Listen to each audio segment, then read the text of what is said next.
जय श्री कृष्ण दोस्तों, क्या आपने कभी सोचा है कि आखिर क्यों कुछ घरों में ऐसी संतान पैदा होती है जो अपने माता पिता को बहुत दुख देती है।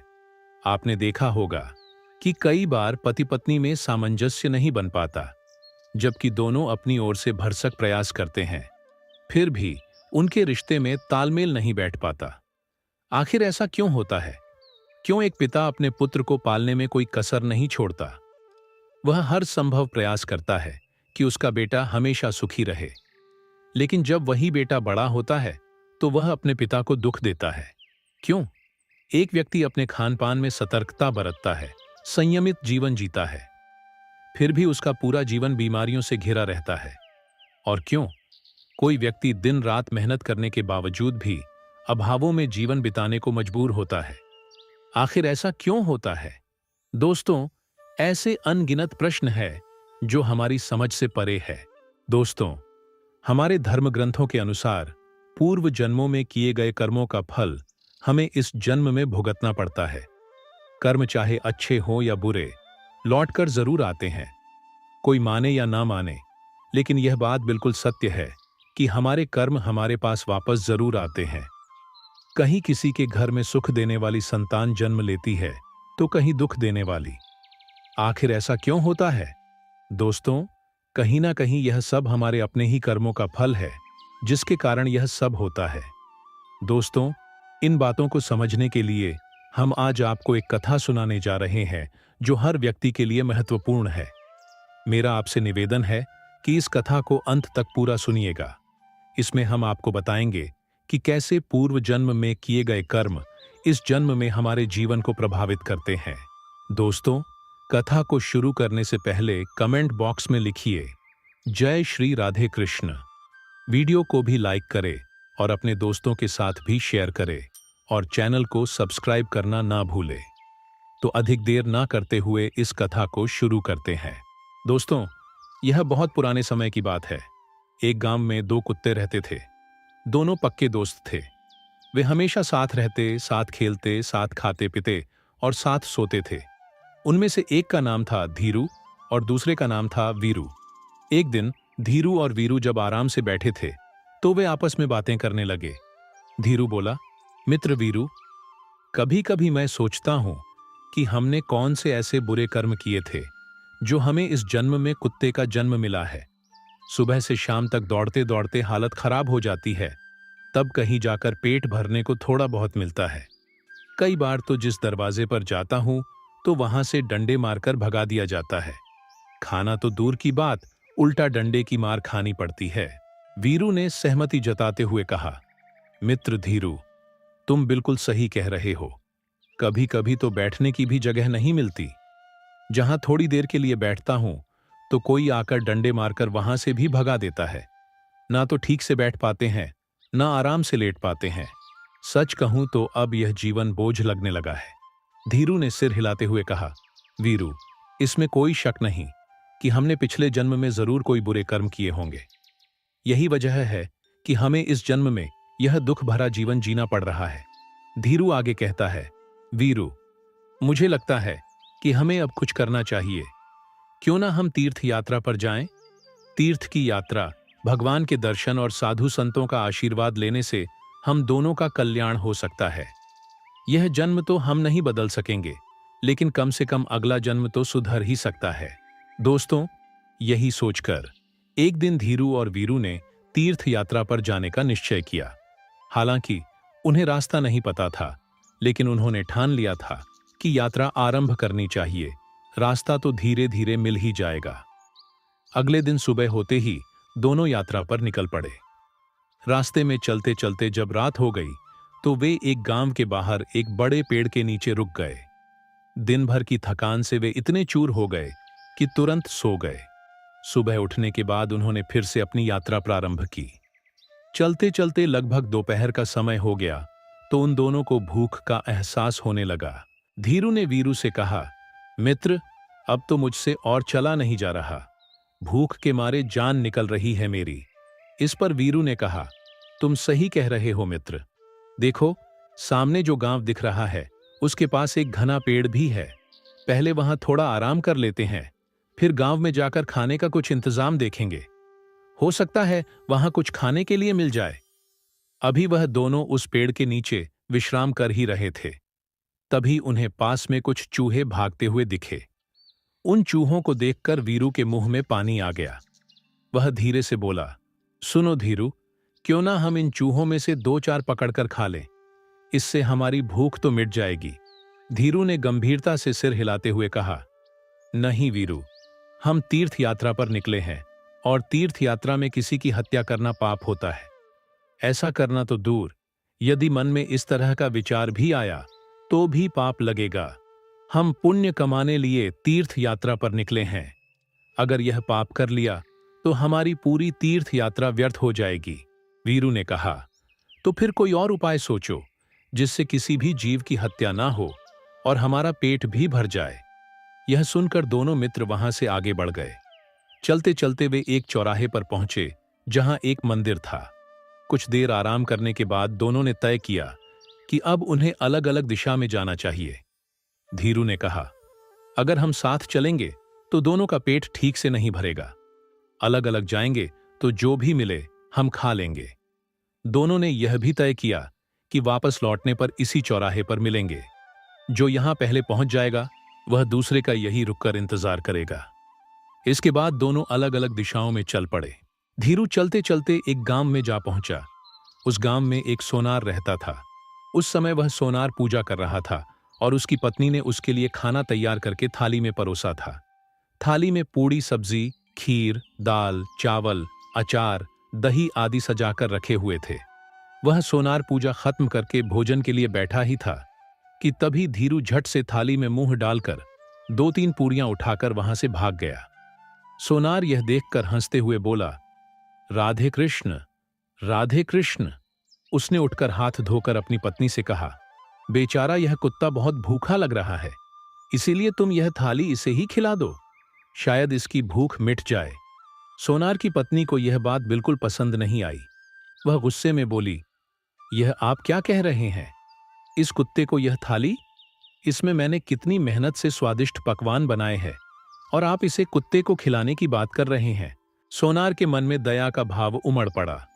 उसने अपनी पत्नी से कहा, तुम सही कहती हो, पर शायद यह कुत्ता बहुत भूखा है। क्या पता इसके भाग्य में ही आज यह थाली लिखी हो। कहते हैं दाने दाने पर खाने वाले का नाम लिखा होता है, इसलिए इसे यह थाली मिलनी ही थी और इसने इसे झूठा कर दिया। इसके बाद सोनार ने धीरू को पेट भर खाना खिलाया। धीरू ने तृप्त होकर सोनार को मन ही मन दुआएं दी और आशीर्वाद देते हुए वहां से चला गया। उधर वीरू इधर उधर भटकते हुए एक व्यापारी के घर जा पहुंचा। व्यापारी ग्राहकों से झगड़कर थका मांदा अपने घर लौटा था। उसकी पत्नी ने उसके लिए तरह तरह के पकवान और मिठाइयों से सजी थाली रखी थी और वहां से चली गई थी। जब वह व्यापारी खाने के लिए बैठा और थाल खोलकर के भोजन करने के लिए तैयार हुआ ही था कि तभी वीरू ने मौका पाकर थाली में मुंह डाल दिया और एक रोटी का टुकड़ा तोड़कर भागने की कोशिश करने लगा। यह देखकर व्यापारी का पारा चढ़ गया। उसकी आंखें गुस्से से लाल हो गईं। उसने कोने में रखी लाठी उठाई और गालियां देते हुए वीरू की कमर पर जोर से वार किया। दर्द से चिल्लाते हुए वीरू वहीं गिर पड़ा। उसकी कमर टूट चुकी थी और वह भागने में असमर्थ हो गया।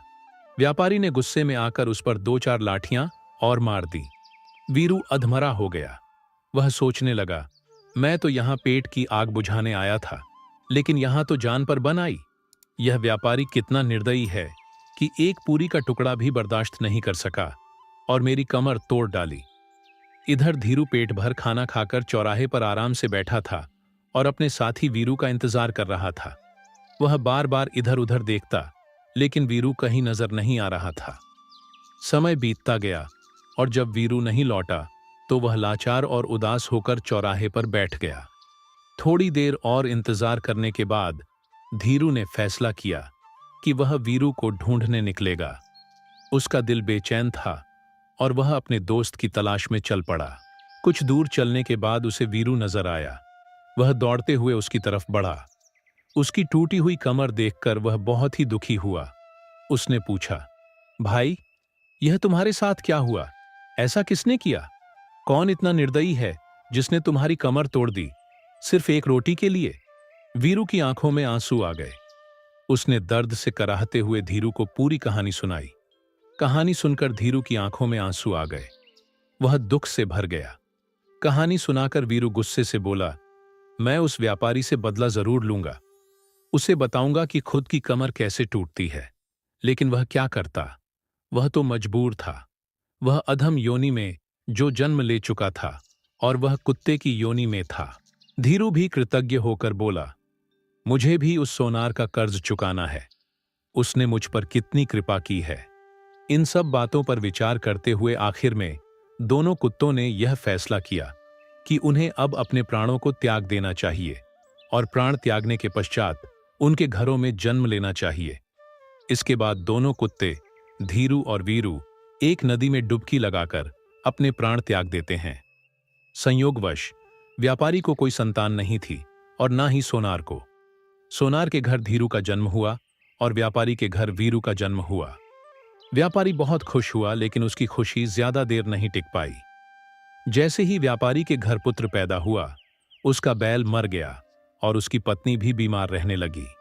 साथ ही उसके बेटे के पहले ही जन्मदिन पर व्यापारी के हरे भरे खेतों में जानवर घुस गए, जिससे व्यापारी का जीवन मुश्किलों से भर गया।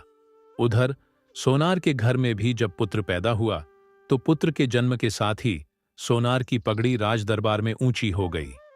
सोनार ने राजा को एक युद्ध में जीत की बात बताई, जिससे प्रसन्न होकर राजा ने उसे राज्य मंत्री नियुक्त किया और उसे एक महल और अपार धन भेंट दिया।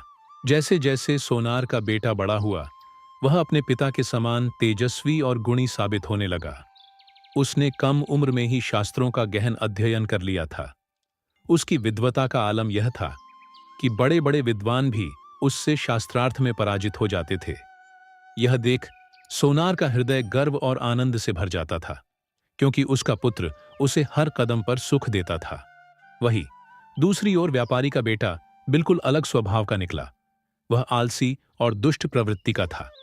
हर छोटी बड़ी बात पर अपने पिता को ताने मारता, गालियां देता और घर का पैसा जुए में बर्बाद करता। व्यापारी अपने बेटे की ऐसी हरकतों से परेशान होकर अत्यंत दुखी रहने लगा। अंततः उसने सोचा कि बेटे को सुधारने का कोई उपाय करना चाहिए। इसी सोच के साथ वह एक प्रसिद्ध ज्योतिषी ब्राह्मण के पास गया। उसने देखा ज्योतिषी ब्राह्मण अपनी कुटिया के बाहर ध्यानमग्न बैठे थे। फिर वह व्यापारी उनके पास गया और अपनी समस्या उसके सामने रखी। ज्योतिषी ब्राह्मण ने उसकी बात सुनी और कहा, तुम्हारे बेटे को सुधारने का सबसे अच्छा उपाय है उसका विवाह। तुम अपने बेटे का विवाह करवा दो। विवाह का बंधन अक्सर बुरे से बुरे स्वभाव को भी बदल देता है। फिर व्यापारी ने ब्राह्मण को प्रणाम किया और घर लौटकर तुरंत अपने बेटे का विवाह कराने का निर्णय लिया। वह अपने पुत्र के लिए योग्य कन्या की तलाश करने लगा। उधर सोनार ने भी अपने पुत्र के विवाह का विचार किया और शीघ्र ही उसका विवाह एक सुशिक्षित और गुणी लड़की से करवा दिया। सोनार की बहू ने आते ही अपने ससुराल को स्वर्ग बना दिया। उसका व्यवहार ऐसा था कि उसने पूरे परिवार को खुशियों से भर दिया। दूसरी तरफ व्यापारी ने भी अपने बेटे का विवाह करवाया, लेकिन विवाह के अगले ही दिन एक भयानक घटना घटी। उसका बेटा अचानक चल बसा। बहू ने घर में आते ही कोहरम मचा दिया और रो रोकर अपने ससुर को कोसने लगी। बहू के कटु वचन सुनकर व्यापारी गहरे सदमे में चला गया।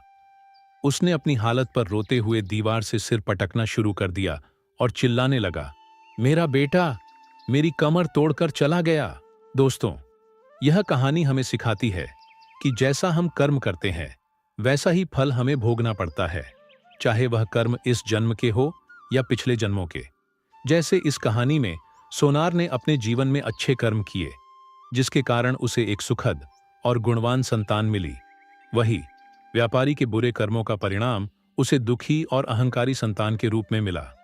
यह सत्य है कि हमारे जीवन में जो भी सुख दुख आते हैं वे हमारे कर्मों का परिणाम होते हैं। पति पत्नी में अनबन, घर में क्लेश या कोई अन्य समस्या, यह सब हमारे पूर्व जन्म के कर्मों का फल है। कर्मों का भोग धार्मिक और आध्यात्मिक दृष्टिकोण से मिलता है। धार्मिक और आध्यात्मिक साहित्य में कहा गया है कि अच्छे कर्मों से सद्गुणों और शुभ परिणामों की प्राप्ति होती है, जबकि बुरे कर्म जीवन में कष्ट और दुख लाते हैं। तो दोस्तों, आशा है यह कहानी आपको जरूर पसंद आई होगी। अगर यह वीडियो आपको अच्छी लगी हो तो वीडियो को लाइक और चैनल को सब्सक्राइब अवश्य करें। इस वीडियो को अपने दोस्तों के साथ भी शेयर करें। कमेंट बॉक्स में लिखिए जय श्री राधे कृष्ण। तो मिलते हैं अगले वीडियो में, तब तक के लिए आप अपना ख्याल रखें। धन्यवाद।